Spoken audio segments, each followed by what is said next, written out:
So hello guys, what's up and welcome back to my YouTube channel. It's me, your girl barrister Neze, and this is Nezeville. I scrolled through the bustling streets of social media a few days ago and I encountered a post, a rather provocative one. It was a write-up by DJ Switch. Do you know DJ Switch? Or should I give you a little nudge? Okay, I'll do. But before we go on, very important, highly important, before we go on with this very powerful and insightful video, if you're new here, you're seeing this beautiful face for the first time, or if you've been watching without subscribing, oh yeah, go down there, look down below, hit the subscribe button, give this video a thumbs up, oh yeah, the thumbs up button. Give the video a thumbs up, turn on your bell notifications, drop your comments down in the comment section, and stay glued always, because there is always so much more coming your way.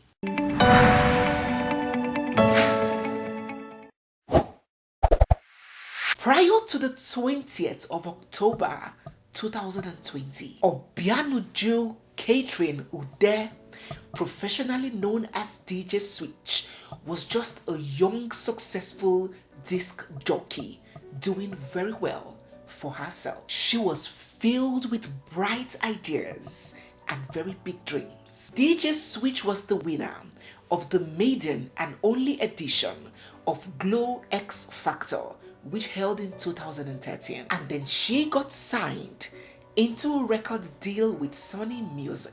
She was enjoying a very successful career, but that career will soon come to an abrupt halt. During the SARS protests of 2020, DJ Switch, along with so many other patriots, gathered at the Lekki Toll Gate in Lagos to protest the incessant brutality of the police to the people, to protest extrajudicial killings of civilians by the police, to protest the decay in governance in Nigeria, along with so many other vices that we are plagued with. On the night of 20th of October 2020, at about 7 p.m., the protesters noticed that the lights at the Lekki Toll Gate were suddenly turned off, and then they were faced with gun-wielding men of the Nigerian army. The protesters raised their hands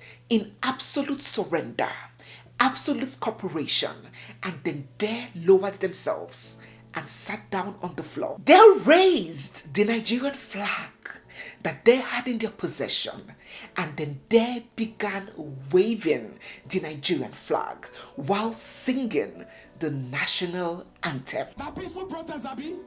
Okay, make everybody the same. Now, wave the flag. Hands in the air, showing that they were unarmed, waving their flags in absolute patriotism, singing the national anthem to show their unalloyed cooperation and submission to the Nigerian army. And as they sang, and as these unarmed, unresisting civilians waved their flags, officers of the Nigerian army opened fire on them. Live bullets, killing scores, injuring many, and even absconding with some.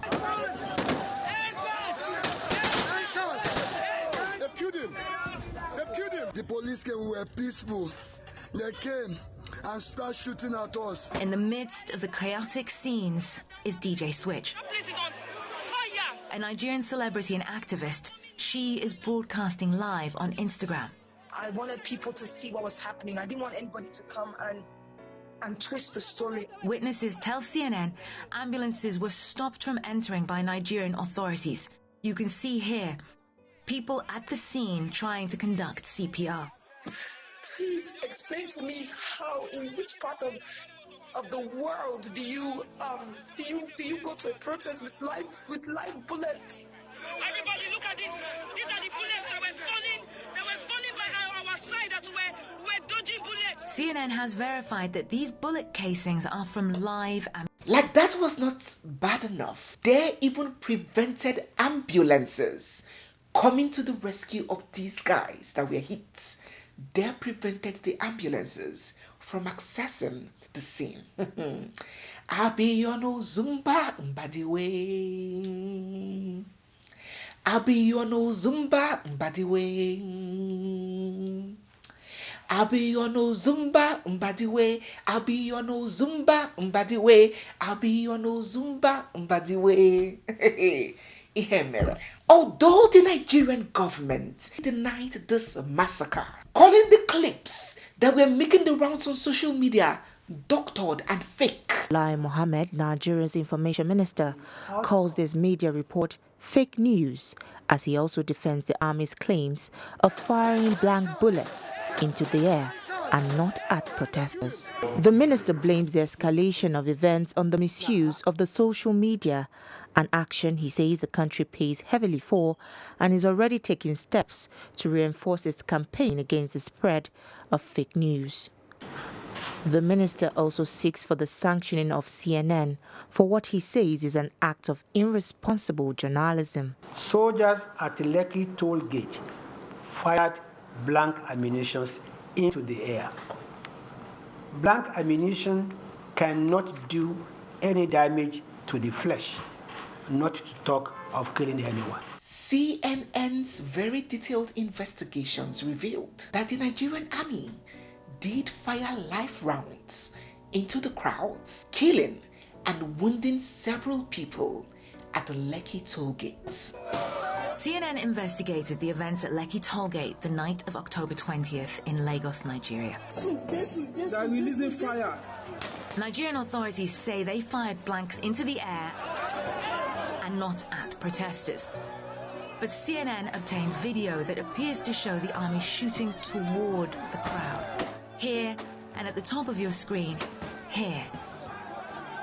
A leaked report from the Lagos State Judicial Panel of Inquiry also confirmed these investigations by the CNN.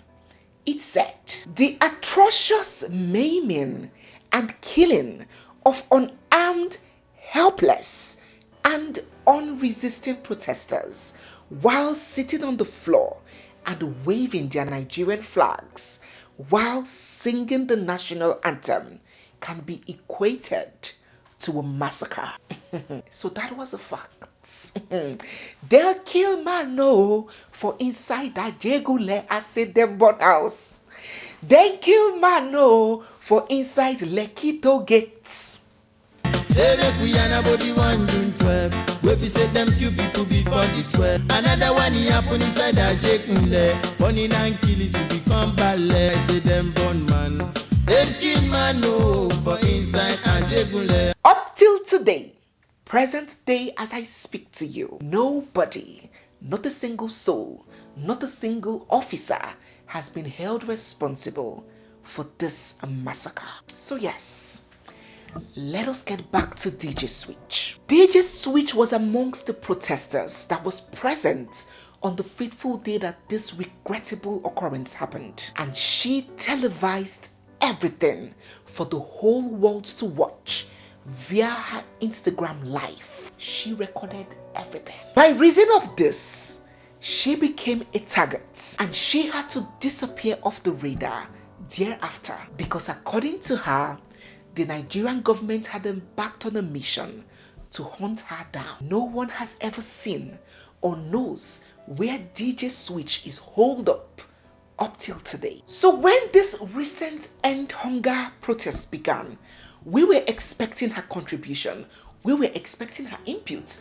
We were expecting a post from her. She had experienced firsthand a protest that turned very violent, and up till date, she is still living with the consequences of what she witnessed and reported. So she is a person of interest. So as expected, she did make a post, and this was the post that I ran into a few days ago. Let us read it together. It said, if by now you still don't believe that the Redeemed Christian Church of God is a useless political wing of this useless APC political party, then I really don't know what to tell you. One day, I hope Nigerians will find for themselves what they are looking for in churches. P.S. Your blessings are in the policies of your country, your state, your local government, and not in the church of your pastor. Your general safety is in the efficiency of your nation's protective services and not in the church. Your progress is in the availability of employment and access to finance to build businesses and not in the church. And one more, your potential for growing wealth is in your ability to understand how money works and investing that money in order for that money to work for you and not in sowing seeds or tithes. Unfortunately, many of you will be lifetime casts in the smash hits, living in bondage. Wow, that was one hell of a write-up. So where is all this coming from, you may ask?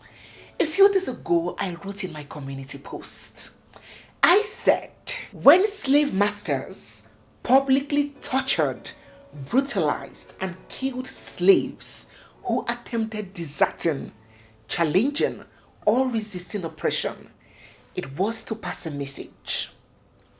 It was to demonstrate to others that the consequences of opposition was there. It was to deter them. Shockingly, after only a short time, another incident of resistance occasions, it continued.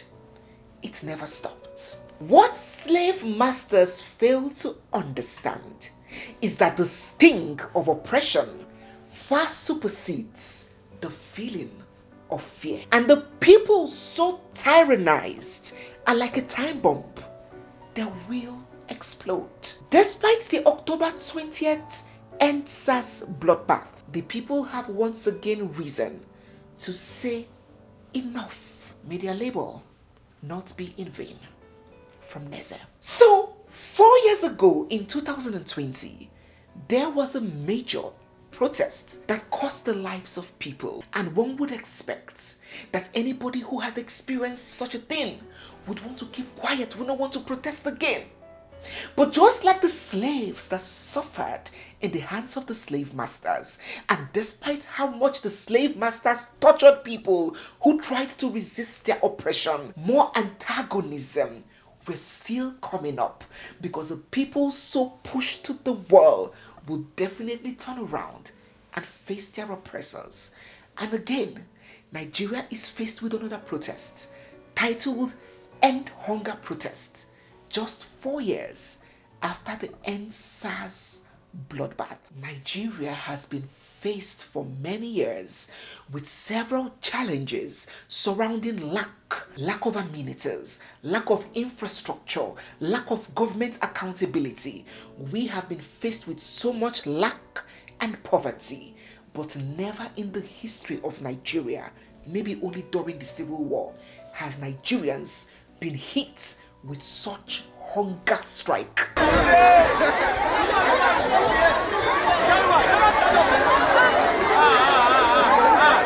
Even the average class, the middle class, are struggling and suffering to feed, to eat. We're not even talking about electricity or good road or vacation. People are struggling to eat once a day. It's almost like everything is caving in.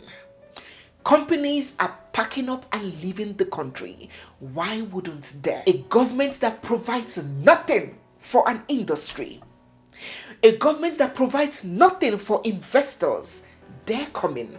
They are responsible for their electricity, standby generators, fuel.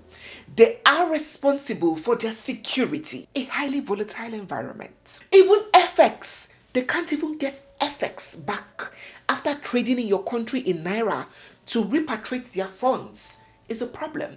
Scarcity of FX. Then what the government does is to overtax these organizations. Tax, take, with nothing provided. what do you expect the industries to do? Of course, they would pack up and get the hell out of that country. And that is what we've been faced with in recent times. So what does that amount to? Loss of employment opportunities. What does that amount to? Lack of industrialization. The economy is not stimulated. Industries are leaving. Companies are winding up. People are jobless. Hunger is imminent. A country that borrows to run recurrent expenditure. A country that borrows to pay salary. Then corruption is the order of the day. Prostitution is on the rise. Any country with a high index of poverty, prostitution would thrive. Our young girls in school cannot see money to feed, cannot see money to pay their school fees. If they hook one married man, he's gone. They will do anything, they die there. You're talking of morality, they can't hear because they're hungry. And so a people plagued with all of these vices, they rose up again and they took to the streets in protest. We are getting there. So these demonstrations were taking place in several states of the country. We had the north on fire. We had Lagos, Ojota area, River State, it was going on there.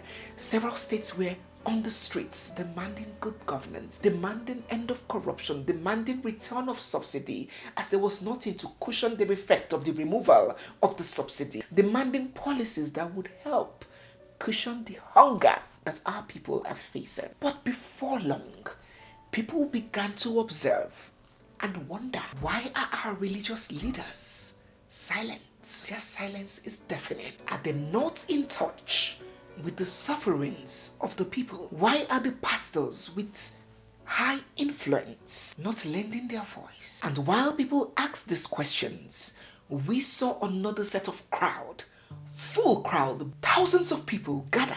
But no, they were not protesters. They were members of the Redeemed Christian Church of God who trooped out en masse for their annual conference prayer walk. And it was for this reason that DJ Switch made this post about the RCCG. Now listen, if you are narrow-minded, if you are shallow-minded, if discussions around pastors offend your sensitivities, no, there will be no insults or disrespects to anybody. That is not our style here. That is not our modus operandi. There will be no insults to any man of God or anybody at all. So if those are your fears, let them be allayed. But if you are that person who believes that once it is a pastor, you are barred from mentioning his name, in fact, no discussion at all. Once is a man of God, do not mention, touch not my anointed. Oh yeah, exit the building, my dear brother or sister. Musa, open the gate, go out, wait for me at the backyard. When I bring in Bobrisky content, you know we service a variety of audiences on this channel. So if this is not your thing, exit now. When we post about Bobrisky, you can come back. If you are the type, if you are the type, you are a kind of woman where if you are going through challenges in life, you go and meet a pastor that will tell you pull your pants and lie down there, and you will pull your pants and lie down because he's a man of God. You do not have any reasoning of your own. You are a man that you are going through challenges. You start seeking pastor here and there, and he tells you your mother is responsible for your downfall, and you go and finish your mother. You do not have sense of your own. If you are that kind of fanatic, Musa, open the gate, go outside. There are thousands of other channels. You are not obliged to watch this one. Come out. But if you are a true Christian who knows God, loves God, and serves God, not man, if you can handle a cerebral dialogue and give decent opinions, whether for or against, Adamu, open the gates, come inside. Let us have a wholesome, intelligent, and intellectual dialogue. When DJ Switch's post made it out, believe me, it was greeted by mixed reactions. And that is very expected because the subject of religion, man of God, pastor, is a very sensitive one in Nigeria and many other third world countries. So when this juxtaposition by DJ Switch made it out, two major camps were formed. The first and the second. Let us review the arguments of the first. For the first set of people, they are visibly upset at the deafening silence that religious leaders have assumed as it concerns the plight and the sufferings of the people. In fact, this set of people accuse them of being complicit and benefiting from the impoverishment of the masses. They argue that one, Jesus Christ himself, who is the pillar of Christianity upon which all these pastors stand on, spent his life speaking against bad governance, speaking for his people, speaking against injustice. He didn't want to see his people suffer. He called out the Pharisees. He called out the Sadducees. He called out the scribes, which are tantamount to our modern day politicians. Christ did not spare them. In Matthew 23, oh yes, welcome me to the podium. Today we're going to quote some verses. Verses 23 to 24, hallelujah somebody. It says, "Woe to you, teachers of the law, the scribes, and the Pharisees, you hypocrites! You give a tenth of your spices, but you have neglected the more important matters of the law: justice, mercy, faithfulness. You should have practiced the latter, which is justice and equality, equity in the society, without neglecting the former, which is the giving of the tithes. You blind guides, you strain out a gnat, but swallow a camel." Oh, Christ did not fail to take a stand on bad governance and people that oppress the people. He went further in Luke chapter 11 verse 46 when he said, "And you experts in the law, woe to you, because you load people down with burdens that they can hardly carry, and you yourself will not lift one finger to help them." Oh, let us not even get into the book of Mark, chapter 12, verses 38 to 40. You know, when you know God yourself, you cannot be deceived. Christ was very vocal about oppression. So people wonder, why are the modern day church leaders silent, mute about the ills that are plaguing the people, their worshippers, in the society where they reside? Why can't they lend their voices as Christ did? 2. This set of people were very offended that while people are rising up to challenge an insensitive, corrupt government, the church turns its eyes the other way, rather conducting a prayer walk. They asked, when has prayer ever changed any government policy? When has prayer ever led our leaders to have some conscience? When has prayer work ever led to the end of bribery and corruption in any country in the world? We are one of the most prayerful countries in the world after Afghanistan. You walk into one street, you see 12 different churches. You come into a building and you see 4 different churches in one duplex. And yet, we are the most worst of countries in the world. What are we saying? While countries that are very much less prayerful have better living conditions, have higher life expectancy rates because they hold their leaders accountable and ensure that the right things are done. But we would sit down and cross our legs in Nigeria and pray from morning till night for a change that should be demanded for. The Bible recorded several incidents when Israel went to war and they did not conduct prayer conferences and went back to their homes and waited for the Palestinians to come and devour them. They prayed and took action. And when the Israelites were submerged and suffering oppression, when they were bound in the captivity of the Egyptians, they did not sit and wait and go for conferences for the Egyptians to let them go. They, through their representative, walked to the Pharaoh and told him, "Let my people go." They challenged the Pharaoh. They took action. So people are very triggered why religious leaders in Nigeria are propagating the illusion that prayers alone is the solution we need in our decaying society. Something broke out. It has always been breaking out, but it reared its ugly head again a few weeks ago.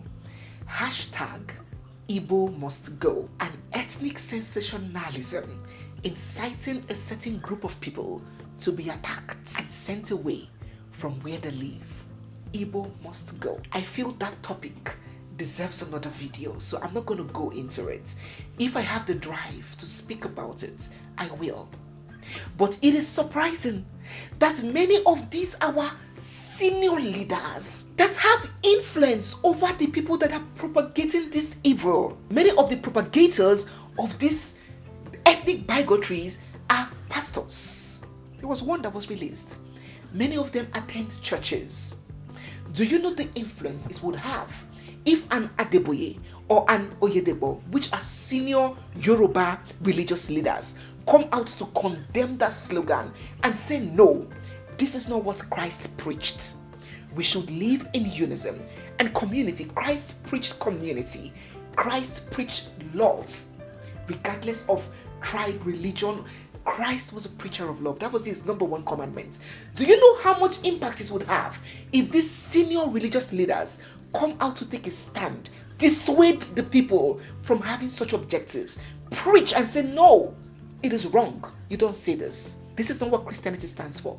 Don't. Shit your swords. The question is, why are our influential religious leaders silent about these very important plagues that are affecting the people? Thirdly, these set of people that have come hard and heavy against the muteness or the silence of our religious leaders have alleged that these religious leaders are benefiting from the hardship, the lack, the illiteracy, and the naivety of the people. They allege that due to extreme hardship, coupled with a system that does nothing for its people, people have resorted to facing God to provide even the littlest, most basic need that should be provided by their governments. And in a bid to have this good life, these impoverished people are in churches, sowing seeds, giving offerings, paying different levies, tithes, building projects,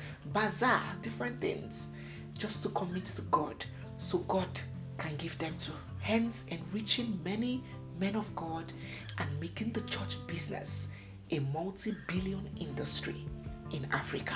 These are the arguments. On the one hand, let us hear what the other set of people who have defended the men of God have to say about this. First, these set of people that have stood solemnly behind the actions of the churches and major spiritual heads to stay silent argue that it is within their rights as pastors to be politically neutral. They are men of God, not political analysts, not politicians. It is not his job to be swinging into political issues and political topics. He has a right to remain neutral and face the calling that God called him for. Secondly, they argue that it is in these pastors' best interest not to make utterances that may seem like they are inciting the people. Because when those utterances are made and the people charge out in protest and they get killed by men of the military or the police, people will turn around and blame them that they are the ones that pushed people to their early graves. So they are just being careful, and nobody can blame them for it. Thirdly, they argue that everybody should face their calling and face their strengths. And just as different organs form a system in the body with their different duties and responsibilities, so also is the society. Everybody cannot be on the streets protesting. Some people would lift up the nation in prayers. Some people would take the action to demand. Some people will do this, some people will do that. Everybody cannot be doing the same thing. So if some people want to go for prayer walk and be praying for the nation, while some people are demanding from the leaders, it is okay. Let everybody work in their respective fields for the common good of the society. And on this, I would like to ask you, what do you think? How much involvement do you think that our major spiritual heads that have influence and control should play in the plight of the people that they church? Do you really think that the leadership of the church is complicit in the sufferings of the people? Or do you think that they have no role to play at all they should be left alone. They don't have to choke mouth. They don't have to make any statements. They don't have to say anything. Do you think that their silence is unfair? Do you think that their voices should be lent in the face of hardship? Or do you believe that it is not their business or their concern? What do you think about this DJ Switch's post? Do you agree with it or do you disagree with it? Do drop all your thoughts, your feelings, your ideas, and your comments down in the comment section. So guys, yes, we have come to the end of this thought-provoking video. If you're new here, you're seeing my face for the first time, or if you've been watching without subscribing, don't forget to hit the subscribe button, give this video a big thumbs up, drop all your comments down in the comment section, and stay glued because we have so much more coming your way. It's me, your girl Barrister Neze, and this is Nezeville. I'll see you guys in my next one, and may God heal our land. Nigeria, Ghana, everywhere, Kenya. It's like the world is revolting, Bangladesh, everywhere. May God heal our land and give us thoughtful leaders who have conscience that would implement policies that would benefit us. Amen. Thank you so much, guys. I'll see you in my next one. It's me, your girl Barrister Neze, and this is Nezeville.